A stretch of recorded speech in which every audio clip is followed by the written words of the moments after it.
नमस्कार, स्वागत है आप सभी का। देखिए, चुनाव जो है वो अब खत्म हो चुके हैं और अब चुनाव के बाद जिसका सभी को इंतजार रहता है वो है एग्जिट पोल।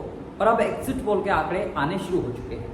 हमारे एग्जिट पोल का नंबर अब आप जान लीजिए। अगर हम वोट शेयर की बात करें तो कुल 543 लोकसभा सीटों में वोट शेयर में बीजेपी गठबंधन यानी मोदी गठबंधन के खाते में 45% वोट शेयर आ सकता है। वही अगर हम इंडी गठबंधन की बात करें तो इंडी गठबंधन के खाते में महज 41% वोट आ सकता है। जब यह वोट शेयर सीटों में तब्दील होता है तो प्रधानमंत्री नरेंद्र मोदी के नेतृत्व वाले गठबंधन एनडीए को 350 से 376 सीटें मिल सकती है। वही इंडी गठबंधन के खाते में महज 140 से 160 सीटें आ सकती है। वही अन्य के खाते में 25 से 35 सीटें आने का अनुमान है। यानी कि एक बार फिर से सत्ता में प्रधानमंत्री नरेंद्र मोदी की वापसी होती हुई दिखाई दे रही है। और ये जो विपक्षी गठबंधन बना था, इंडी गठबंधन बना था, वो विफल होता हुआ दिखाई दे रहा है।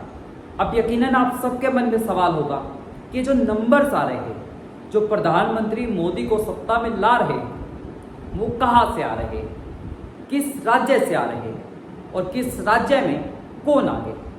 बिल्कुल लाजमी है।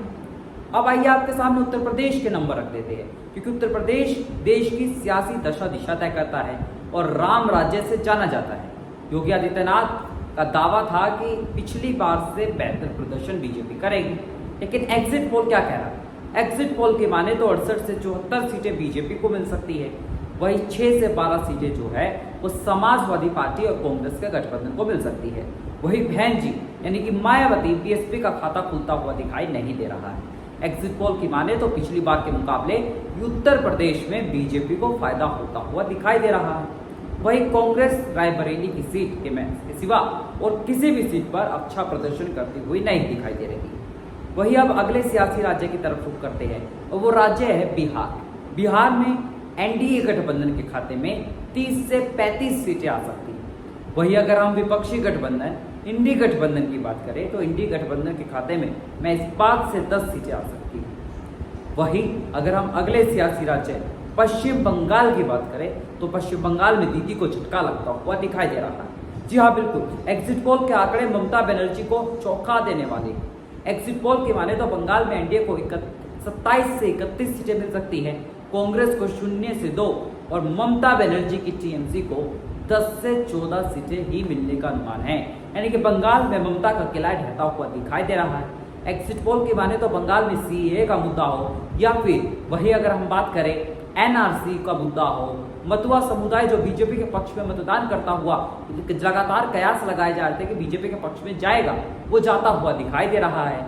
और वही पश्चिम बंगाल में संदेश खाली मुद्दा जो है वो बीजेपी के पक्ष में जाता हुआ दिखाई दे रहा है। इसीलिए संदेश खाली वाली सीट बशीरहाट जहां पर आज मतदान हुआ, वो सीट भी बीजेपी की रेखा पात्रा निकालती हुई दिखाई दे रही है। वही बात अगर हम उड़ीसा की करें, ऐसे ही उड़ीसा में बीजेपी को बड़े फायदे का अनुमान है। एग्जिट पोल की माने तो उड़ीसा में बीजेपी को 21 में से 15 सीटें मिल सकती हैं, कांग्रेस को 1। तो वही अगर हम नवीन बाबू की बीजेडी की बात करें तो उसके खाते में महज 5 सीटें आ सकती हैं। यानी कि बीजेपी बड़ा गेन करती हुई उड़ीसा में दिखाई दे रही है। अगर हमने बात कर ही ली है तो गेन बीजेपी को दक्षिण भारत के राज्यों से भी हो रहा। दक्षिण भारत के राज्यों के एग्जिट पोल के नंबर्स क्या कह रहे हैं, अब आप वो जान लीजिए। बीजेपी का स्कोर कार्ड, तमिलनाडु में 3 सीटें बीजेपी ला सकती है, जो बीजेपी आज तक तमिलनाडु में कभी खाता नहीं खोल पाई। तमिलनाडु में वही कांग्रेस गठबंधन के खाते में 36 सीटें आ सकती हैं। वही केरल में बीजेपी 1 से 3 सीटें ला सकती है। त्रिवेंद्रम से शशि थरूर का चुनाव फंसता हुआ दिखाई दे रहा है। वही अगर हम बात करें नीलगिरी की सीट जो तमिलनाडु की है, नीलगिरी हुआ, कन्याकुमारी हुआ, पुडुचेरी की सीट भी बीजेपी कांटे की टक्कर देती हुई दिखाई दे रही है। वही चौंकाने वाले नंबर जो है वो तेलंगाना से आते हुए दिखाई दे रहे हैं। तेलंगाना में बीजेपी सबको पछाड़ सकती है।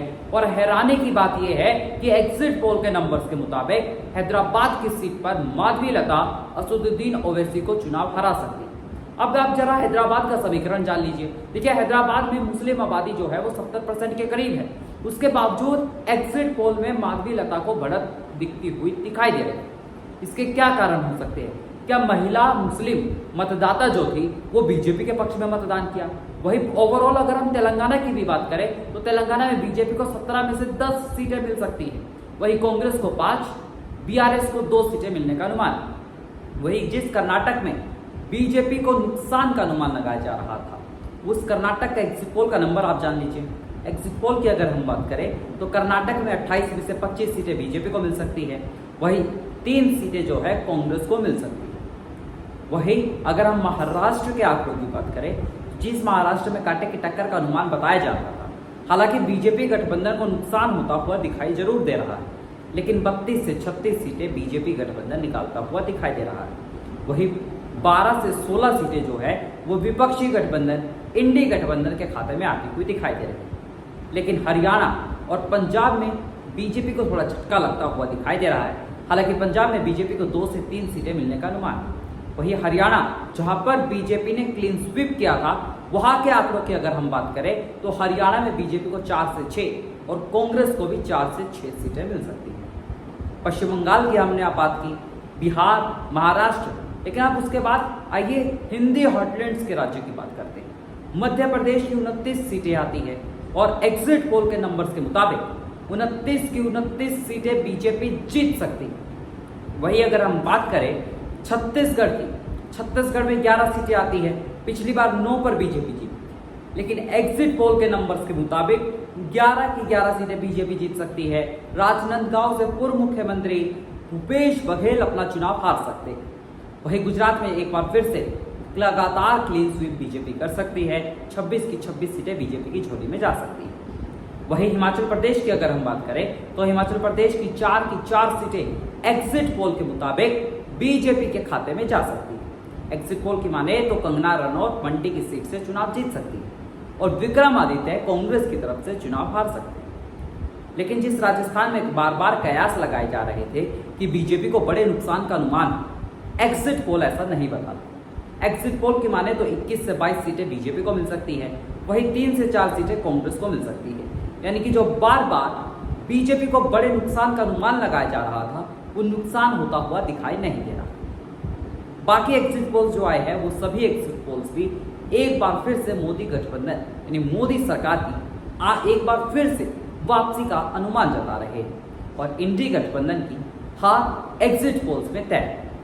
विपक्ष अब आरोप लगा रहा है, लेकिन अब 4 जून को पता चलेगा कि जनता ने किसे चुना। लेकिन एग्जिट पोल के आंकड़ों की माने तो एक बार फिर से प्रधानमंत्री नरेंद्र मोदी सत्ता में काबिज होने जा रहे हैं। सीटों की बात करें तो 350 से 376 सीटें मोदी ला सकते हैं, वही इंडी गठबंधन 140 से 160 सीटों पर सिमटता हुआ दिखाई दे रहा है। धन्यवाद।